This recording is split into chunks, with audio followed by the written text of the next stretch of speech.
I was thinking though, Zubin, as we went through the whole process of Harden going to the Nets. Yeah. They're cheating if Kyrie comes back. That's cheating though. Cheating in what sense? Cheating meaning like when you say they're cheating, that means like it's unfair. Oh, gotcha. Like it's unfair to have this type of talent assembled on one team.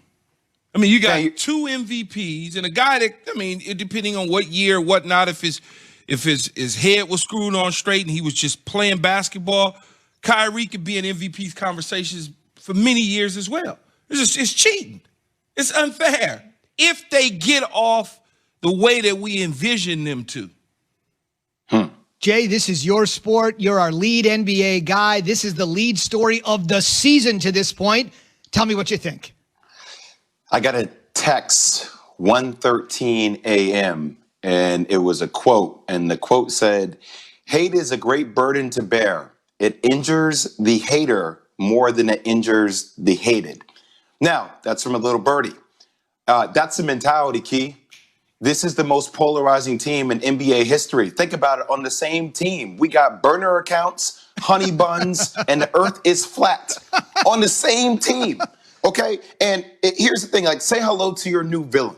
This is the new villain of the NBA. Honey buns. And the reason why they're the new villain of the NBA is because people do not want this to be the formula for success. They do not want it. You bully your employer by any means necessary. Told you though, Jay. By being unprofessional. I know we talked about it. By being unprofessional, whatever it is, being overweight, and you find a way to get rewarded. I love it.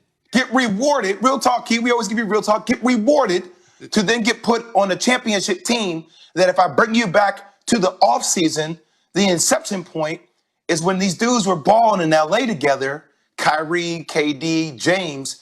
People were watching it like, damn, y'all just rolling. And that's when it happened. It's like, yo, we gonna make this happen. And they made it happen. No, but it's so funny because we were having these conversations. I kept telling you, I'm like, man, well, that dude gonna shoot his way out of there. He gonna come in. You like, man, he's professional. He gonna play basketball. I said, watch. You watch. That dude blew up. Yeah, like you said, honey buns, lemon pepper, wings, all of that. Get the whole buffet. Grown-up adult beverages, whatever the case may be. I don't want to be here. I'm turning down $100 million. I don't care. This is not working. I want to go to a situation that fits for me and my family, and it works in Brooklyn. This is where I want to be. And so in the end, they got it done. Now, Philadelphia was trying to get it done. And I think Brooklyn also knew that Philadelphia was going to try to get as much as we might think Houston didn't want to make that trade to Philly because of the relationship that Durant Morley may have left bad taste in their mouth.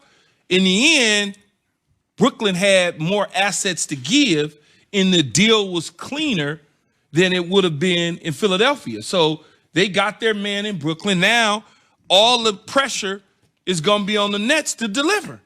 And I'll say this, Key, just to be additive to what you just dropped. I don't think the Brooklyn Nets would have done this deal if Spencer Dinwiddie didn't tear his ACL. If Spencer Dinwiddie, Karis LeVert, that young core gives you so much more depth off the bench with your bigs, with KD, with Kyrie, if Kyrie doesn't go through this whirlwind of a tornado that he's going through right now, I think the Brooklyn Nets probably hold firm. But with Spencer Dinwiddie being out for an extended period of time with not knowing how many bodies you're going to be able to have with the way the pandemic is dropping and all the COVID tracing that's happening right now that's occurring in the league, they needed to make this move. It kind of forced their hand. Plus, I don't know how Ben Simmons overall fits with John Wall and Boogie Cousins in Houston. Now them getting Victor Oladipo is a way better core for Houston moving forward. What I heard from my little birdies that's out in them streets is that James Harden was going to veto any other trade with any other team other than Philly or Brooklyn. If they try to trade him somewhere else, he was just going to be like, I don't want to play. And you know how that goes. Nobody's going to trade for an asset that a player that they can't have and make them happy. Why would I give up all my assets for a guy that's going to not necessarily be disgruntled, but not going to conform to what we're trying to do? Like if you decided to trade him to OKC. He's like, man, I'm not. I'll stay home. Now OKC is like, well, so it fell perfect for him.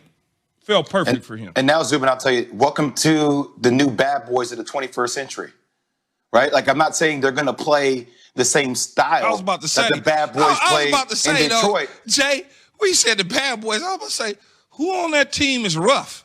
No, but I'm just saying with how much we're going to talk about every single move, yes, how they're going to treat it, right? Yes. Like when you go through the scenario and having direct conversations with multiple people on this team, when you say, hey, what's going on with Kyrie? And the mentality that you receive back from people is, it is what it is, blanket.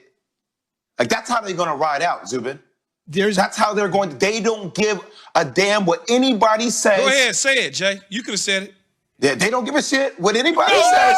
Sorry. I'm sorry. I bring it back. Key, stop hyping me up. Stop hyping me up, Key. I'm sorry. Take it back. All I'm saying, sorry, I apologize. We get animated. It's dumped. Don't worry. All right, dump it. All I'm saying is that it's really, this turns into, to me, right, the way people are going to make it sound. And listen to this, Key. This is going to be like Yoda and Luke Skywalker out west.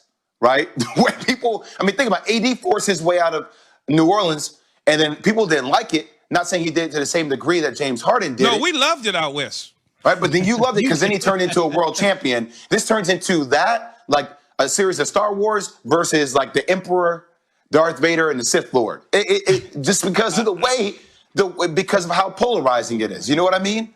Star Wars stuff. I know. Got to remember, Key thinks Star Wars and Star Trek are the same thing. So you have to just slow it down here. Come on. Remember, for many years, instead of Dark, I called him Dark Vader instead of Darth Vader. Darth Vader. It was actually true, right? He was dressed in black from head to toe. I thought he was dressed in black. He was dark. There you go. Am I going to get fired for... No, boy, stop. Okay. Be quiet. What? You're bringing it back up. Just I know, because I'm getting worried now. I'm getting worried. Email from Pete McConville. Here it comes. I know it. No worries. Just last couple things. So obviously the fellas have weighed in really strongly. Jay, very strongly, what he thinks about the deal. Key, very strongly, what he thinks about the deal. But what about maybe the most important person of all here? They mortgaged everything to get Kevin Durant. Now they mortgage everything to get James Harden. They played together in OKC. They are now reunited in Brooklyn. Kevin, please, watch your mouth. But what do you think about the deal? Potty mouth. What, Kevin? So this is where we hit losing play teammates in Karis and Jarrett and Torian, but also welcoming in, a teammate in James Harden. I heard that's not even finalized yet, so I'll talk about it another time. Looking into the past, what was it like to play with James? What do you remember about him as a teammate? Because you have played together. It was fun. All right, I'm going to salvage the segment here. We're fine. I'm kidding. Here's the question. Okay, so we do this real quick, and I know we have to go, and we're going to talk about Kyrie here in just a moment, what it means for him, because that's almost as interesting. As soon as a trade happens, right now in regular media and social media, Key, stop me if you've heard this before, I'm not on social media, they do something called grade the trade, which is ridiculous because nobody's actually scored a point for their new team, but everybody calls it grade the trade. Our guy does a great job. His name is Kevin Pelton. He's on ESPN.com. You can see his story right now on ESPN+. He gave the Nets in this deal, and I love Kev, he gave him a solid D.